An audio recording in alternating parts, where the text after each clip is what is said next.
Is everything okay? I've never seen you this stressed out after a Preds victory. Did you hear me, Johnny? The Preds won. Oh, no, it's nothing. I'm just letting off a little steam. I just have a little frustration to let out about, maybe it's this team almost letting the worst team in the NHL right now come into its building and win, even outright in regulation or possibly overtime with how long they took to put this team away. Or maybe, just maybe, it's the fact that year after year, Vancouver drivers don't know how to drive in the snow. I guess I'll do this because I'm compelled to after every Preds victory, even though they don't really deserve it, but maybe it'll cheer me up a little bit. Everybody's hands go up, way up, as the Nashville Predators somehow find a way to defeat the Anaheim Ducks 2-1 in overtime inside Bridgestone Arena.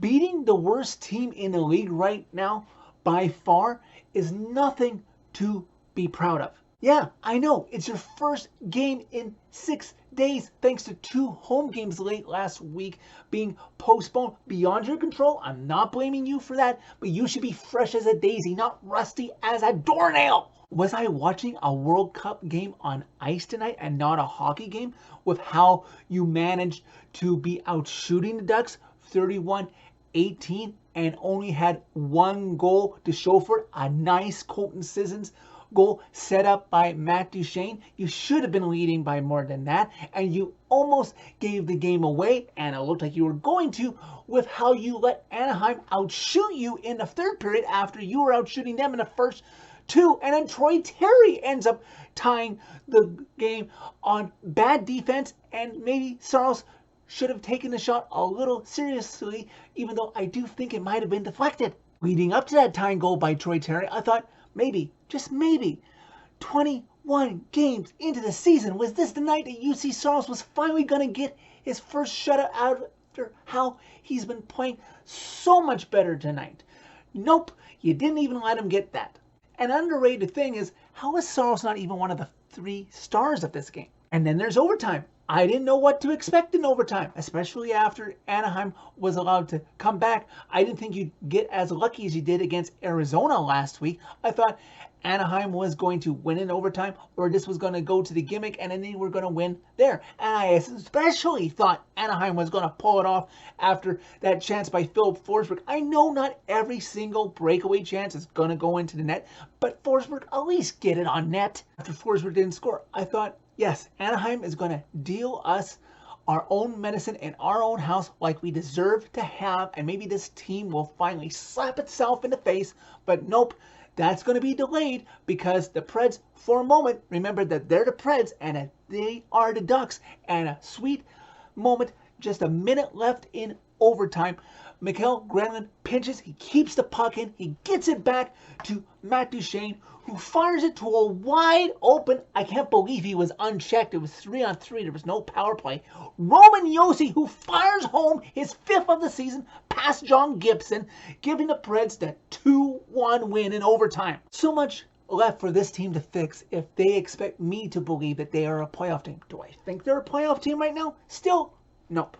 This team is barely over NHL 500. That's Gary Bettman's way of measuring things. And technically, by the traditional way of telling if you're over 500 or under 500, the Preds are technically under 500 if you add on the overtime shootout losses to the losses total. And that record is inflated, as we all know, because of how stellar the Preds have been playing at home this season. But how are they doing on the road? They have only 3 wins on the road this season.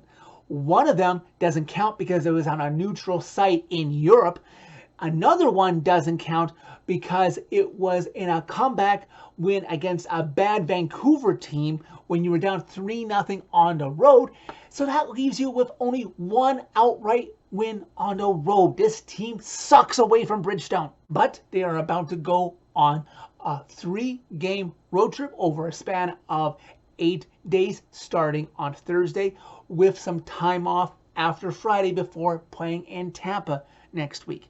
You've got the Devils on Thursday, the Islanders on Friday, and then the Lightning the following Thursday. If this team wants to show me something, treat it like a baseball regular season best of 3 series. You have to win 2 of the 3, at least in overtime. At least give me that, because at least points given to those Eastern Conference teams won't come back to bite you because they're in the other conference. Special teams, this team's power play still stinks to high heaven, no matter what positive spin Willie Donick on Bally Sports tries to put on it tonight with, oh, how they started to how they've been playing recently. But I will give them credit, because it has been a while since this team has pulled this off. They didn't give the Ducks a power play chance in this game. Amazing! But you're not going to have another home game until a week from Saturday. If you want this team to believe that you can do something in the playoffs and not just squeak in like last year and get swept by possibly this eventual Stanley Cup champion, do some damage on the road, please. So that's it for this video. Thank you very much for watching. As always, click like if you like this video. Click subscribe if you really like it. You can find my social media by clicking on a channel name.